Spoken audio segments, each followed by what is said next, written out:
Olá, meu nome é Rogério, sou um dos instrutores aqui da escola e hoje falaremos sobre fundamentos do processo de conhecimento e aprendizagem. As sensações surgem através dos sentidos e nos levam às percepções. A todo momento recebemos estímulos do mundo exterior que são captados através das sensações. Os nossos 5 sentidos captam as sensações da terceira dimensão, funcionam juntos, completando-se e combinando-se, formando um quadro consistente.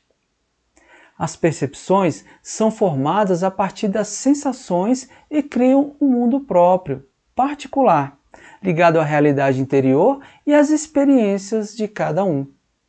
Percebemos somente aquilo que queremos, e isso tem relação com esses elementos subjetivos, ou seja, com aquilo que sentimos, percebemos e com as nossas preferências. De certa forma, a percepção é a própria subjetividade, ou seja, um depender de coisas. As percepções se formam desde a infância. Apesar de o conteúdo interno mudar ao longo do tempo e afetar a percepção, nós já trazemos muito disso no próprio nascimento como história de alma.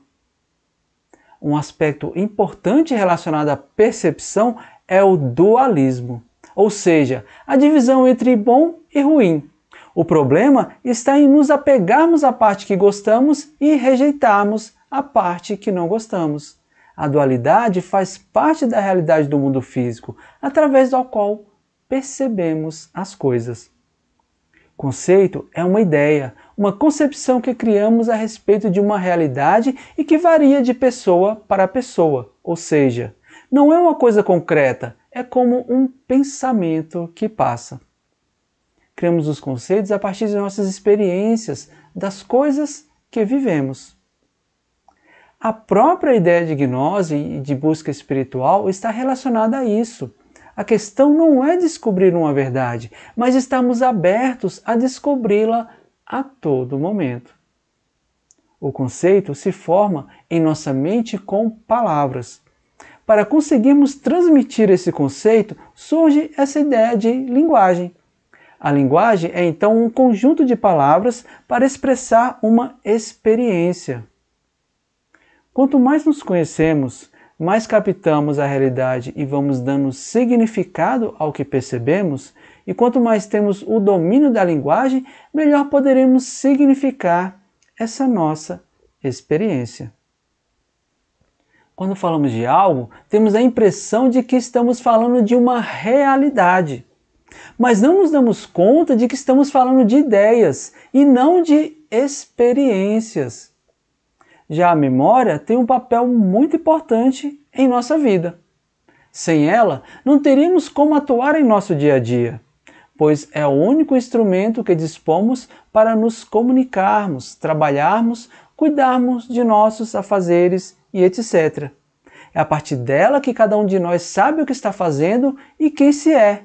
E isso é toda a memória da história que nos traz até este momento. Apesar de ser importante, não podemos tornar a memória nada mais do que isso. Ela não é real e não devemos nos agarrar a ela. Ela muda de acordo com o momento em que temos a percepção dela. A memória se distorce no tempo. Então, quem de fato nós somos? Talvez não sejamos tão concretos como acreditamos ser. Isso abre a possibilidade de nos inventarmos e nos transformarmos. A sociedade joga com medo e com a culpa para prender as pessoas e passar as ideias do modo que ela deseja. Quem foge a isso se sente estranho. A pessoa, em vez de se entender, vai se encaixando e se violentando durante a vida. Trabalhando com medo, se consegue então dominar as pessoas. Os métodos de ensino falam muito da imitação, que é a ação de nos transformar e levar para esse padrão da sociedade. A disciplina deveria apontar para alguma coisa que efetivamente queremos, e não para algo que alguém nos impõe e nos obriga a fazer por medo ou pressão. O certo seria uma disciplina com liberdade. Os modelos das escolas, de modo geral, são antigos e os professores normalmente são despreparados. O papel das escolas basicamente é incluir o aluno no sistema, na sociedade, mas deveria ser o de fazer com que as potencialidades viessem à tona e pudessem ser trabalhadas. Se as sensações geram percepção a partir da memória, isso também é condicionamento. A questão inicial é romper com o condicionamento dentro de si. A partir do rompimento com esse condicionamento, podemos olhar de fora e saber o que fazer. O condicionamento nos leva ao adormecimento e embota a nossa mente. Já as crenças limitantes fazem com que nos consideremos despreparados e incapazes para as coisas.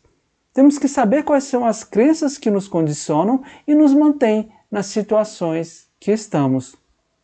Se o condicionamento está em tudo, para nos libertarmos dele, precisamos nos dar conta de que estamos agindo de forma condicionada.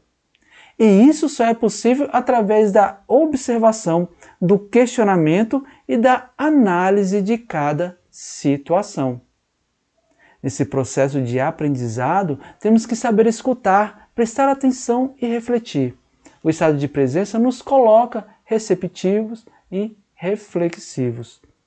Temos que observar nossas memórias e adotar ações espontâneas, não condicionadas, mais livres, ou seja, menos presas aos padrões.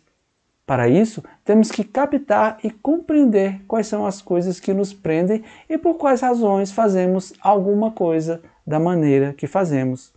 O que nos leva a manter esse ou aquele comportamento ou por quais motivos queremos preservar essa imagem. Só assim poderemos romper com esses padrões. Gostou do conteúdo? Então deixe seu like e se inscreva em nosso canal. Assim você contribui para que outras pessoas tenham acesso a esses ensinamentos. Siga-nos nas redes sociais, acesse o nosso site e acompanhe nossos cursos e atividades. Ok? Obrigado e até a próxima.